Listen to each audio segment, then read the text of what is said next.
Hello viewers, welcome to RT Global News. You can help us to reach wider audience by liking our video.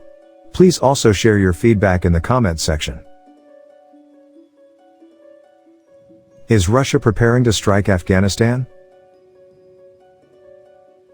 Many Russian journalists are asking such questions, after sources on the Russian website Aviapro noticed the deployment of two 22M3 bombers on the border with Tajikistan, Uzbekistan, and Turkmenistan. Last month the Russian Federation carried out a series of exercises, near the border between Tajikistan and Afghanistan.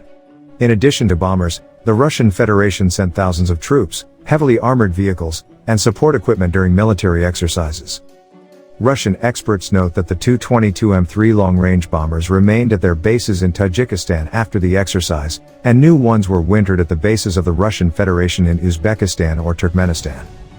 According to military experts, although negotiations are currently underway between the Russian embassy in Kabul and the Taliban, Moscow does not rule out the possibility of bombing the border with Afghanistan, if the Taliban violate Russia's good tone.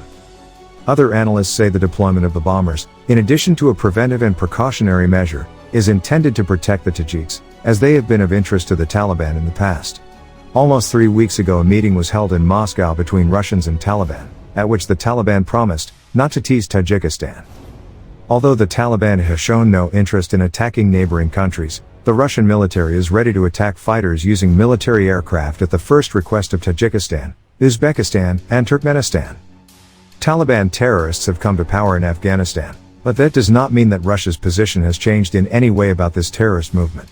Any attack on Russian allies in the region will lead to immediate strikes, and if it is necessary to destroy 100 fighters, 100 will be destroyed. If we are talking about thousands of terrorists, thousands will be destroyed, said a Russian military specialist to a media outlet.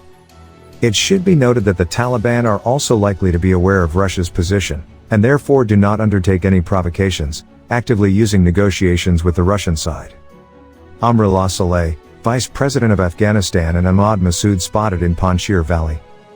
Ahmad Massoud is the son of the head of the Northern Alliance, Ahmad Shah Massoud, who also opposed the Taliban and was killed by Al-Qaeda.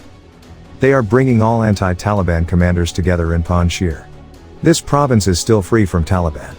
Opponents of the Taliban asked the United States and the West to supply weapons and equipment to fight the Taliban movement that seized power in the country. Ahmad Massoud said his troops were joined by the forces of former Vice President Amrullah Saleh, Afghan regular army soldiers who were outraged at the surrender of their commanders.